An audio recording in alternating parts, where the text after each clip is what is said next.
Hey, this is attorney Elizabeth Potts-Weinstein, and today we're going to talk about an annual LLC checklist for your business. So if you have a limited liability company, they are generally speaking very easy to run, much less paperwork than having a corporation, but there's still a little bit stuff you have to do. And you want to review a bunch of things every single year for your LLC to see, do you need these things? Have your needs changed, etc. There's a great time to do it is at once a year, maybe at the beginning of the year, or maybe at a quarterly basis. I mean, it really depends on the kind of business you have, and pick a slow time during the year when you can reevaluate all these things and do this every single year. So let's go through this checklist and talk about what things you need to be doing for your LLC every single year, or at least what you need to review. So the first is you need to review the setup and management of your LLC. So what am I talking about like that? So for your LLC, you formed it somewhere in some state, and you need to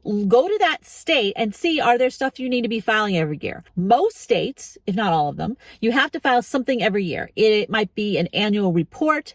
It might be a statement of information. It is something where this isn't your tax stuff. This is something where you're just telling them, yes, this address is the same. Yes, these still are the owners. Yes, this is the manager. Yes, this is a registered agent. Something like that. Sometimes you're literally filing something, paying them a fee, and just saying, yep, it's all the same. But you need to do that, or your LLC will just expire and no longer exist. It'll be administratively revoked or administratively canceled. So you do not want that to happen, because you just don't file this very, very simple form. And usually, if not always, you can file this online. So it shouldn't be that big of a deal, but you want to make sure that you need to do that. You also need to look at everything that you set up for forming your LLC and see if they need to be changed. So your operating agreement, anything like that that you created originally, or if you didn't create that, now is your time to create an operating agreement.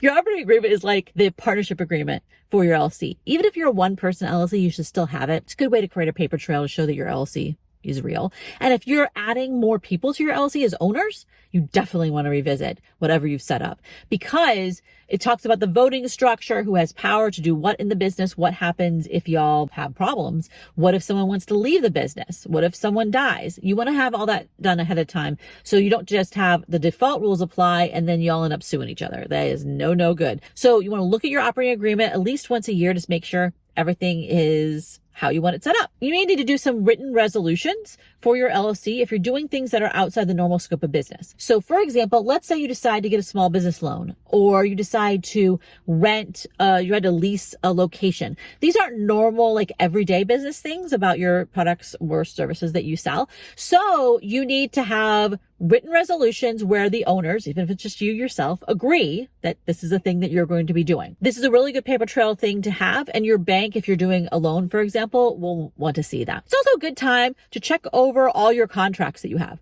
Contracts for clients, vendors, independent contractors, whatever. All the contracts and written agreements to see, are they still up to date? You know, it's definitely true that every so often you're going to need to look at your fees. You're going to need to look at what things you have your customers and clients and people agree to, and see, does this actually work? Is this what we're actually doing? Are we having problems because we need something else in these agreements? So that's what I mean, is look at all the kind of paperwork of the LLC and make sure everything is what you're actually doing and actually works for you. The second thing I'd have you do is review your website and any social media sites that you have. So if you have a website, you're going to need a privacy policy. Everybody needs a privacy policy. So if you don't have one, get that. But you want to review it and make sure it still is appropriate for your business, that those are still the pieces of information that you get from people, and that's actually what you're doing with them. You want to look at the terms and conditions agreement, if you have that. You want to look at any compliance stuff. So if you are an affiliate for anybody, like I'm an affiliate for a number of companies, then you need to have different disclosures, disclaimers, all that kind of stuff on your website or on your social media, wherever you're talking about them. And it's also a good time just to review your website. Review your social media. Does your bio make sense? Does the content on your website make sense? Does this convert how you want? So you just want to review all those things. It's a very good time to do that. The third thing you want to look at is about risk management. So all these other things I talked about are also about risk management really too. But the idea is that we all have risks in our business, that someone's going to sue us, that we're not going to be able to pay the bills, whatever. And we want to manage those risks.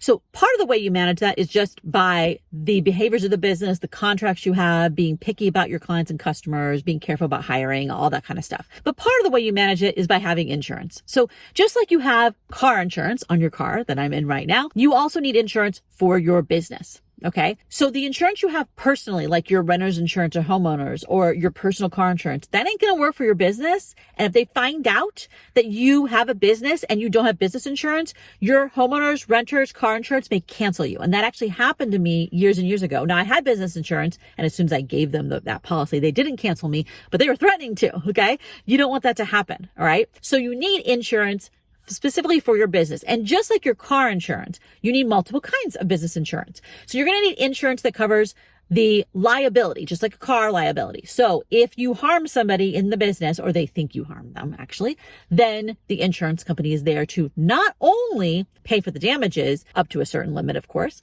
but also pay for a lawyer. Because even if, let's say, you never actually really harmed someone, but someone just thinks that you harmed them, the lawyer fees may put you under.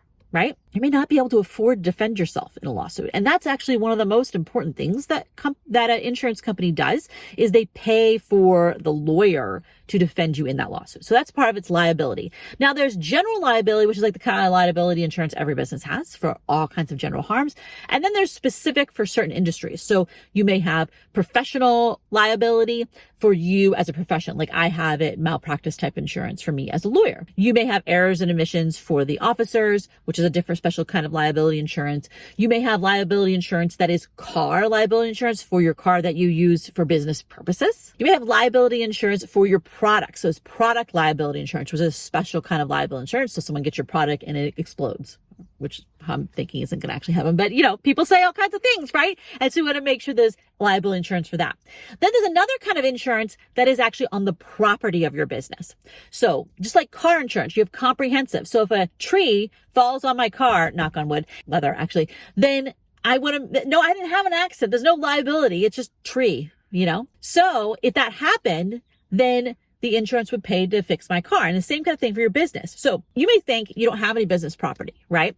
You may say, well, I don't have a physical location. I don't have inventory, but you have whatever you're using for your business. Okay. So you have a phone, you have a laptop, you have a camera, whatever. You have stuff that you use for a business.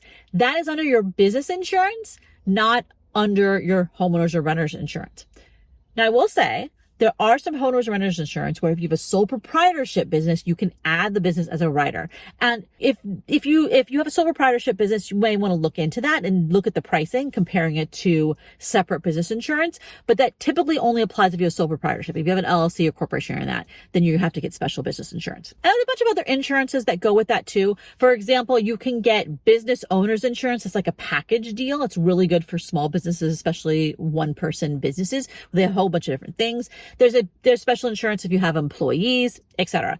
Typically, you're going to go to either an insurance agent or to an insurance company to look at what stuff you need. Now, as far as my recommendation for insurance, I'm going to talk about the sponsor of this video, which is Next Insurance. Now, I've actually been using Next Insurance for my business insurance for many, many years, way before I was an affiliate of them or any of that kind of stuff. The thing I really like about Next Insurance the most is how easy it is to get insurance. Okay. You just go to their website and they will have all kinds of different information about the kinds of businesses that you might have. Are you an Amazon seller? Are you an Etsy seller?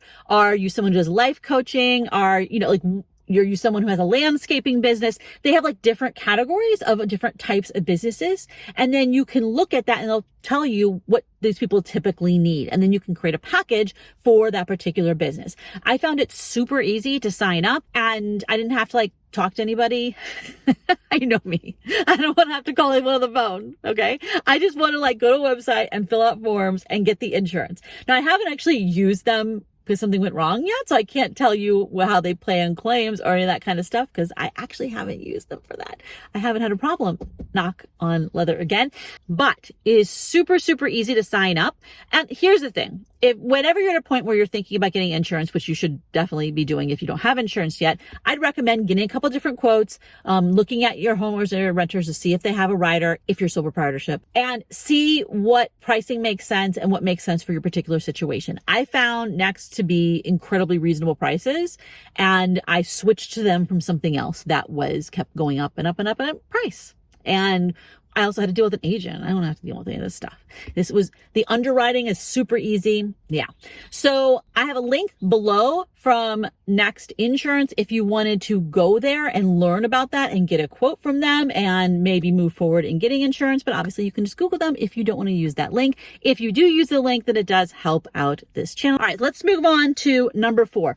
Number 4, local requirements for your business. So do you need a business license? Do you need any permits? Do you need a seller's permit? These kind of things I can't really talk about really specifically because it depends on your location. You may not need a business license. Some locations don't need it. Also, if you're a virtual business, you may or may not need one. Some places require every business that uses an address in that place to have a business license. I think Los Angeles is like that. Versus some places, they only care about if you're like physically there selling things and have an office or a store, you know what I mean? And some places don't even have business licenses. It's an unincorporated county. They don't have any of that kind of stuff. So you have to go on the website for the city and county where you're located. County typically applies mostly if you're in an unincorporated area, but there are some things that counties tend to regulate, like health things. So if you sell food, for example, but you want to make sure that if you need business license or permits or a home occupation permit, which is the thing that you get if you work from home that you need in some places, then you decide whether or not you're going to apply for that and get that if it makes sense in your case. The 5th thing is about money. So this is something that I recommend you revisit much more than once a year. Okay. I look at the money in my business literally every day or every business day, every week, because I think it's so important to be very, very on top of your personal finances as well as your business finances. However, there are times where you want to kind of think about your business at a higher level. So you're looking at how is your bookkeeping set up? What is your tax status for your business? Are you doing the correct running your payroll if you're paying tax as an S corp payroll for yourself? How are you doing your distributions? What money is being set aside for taxes? What is the ratio between debt and savings in your business? You want to be running those profit and loss statements. You want to run those balance sheets way more than once a year, actually, but at least once a year, and look at what help do you need in your business. Should you actually be hiring a bookkeeper? Should you be hiring a tax person that doesn't just do your tax at the end of the year, but actually you meet with multiple times a year to do some tax planning? Should you be changing your tax status and having your LLC, instead of being taxed as a sole proprietorship, have your LLC taxed as an S corp? See what I'm saying here is that these are things that these higher level things of your finances and taxes and such need to be looked at least once a year, if not more often, because things change and you may have different needs in your business. So make sure to revisit that on a regular basis, at least annually, to see if you need to up level any of those things or if they still fit for your business. Again, this is attorney Elizabeth Potts Weinstein. If you would like to learn more about our sponsor, Next Insurance, or possibly get a quote to see if they are a good fit for you, use the link below where I am an affiliate. Otherwise, feel free to leave a comment if you have a question about anything I've talked about today. Thumbs up if you found this helpful. Subscribe for more videos like this, and I'll talk to you next time. Bye-bye.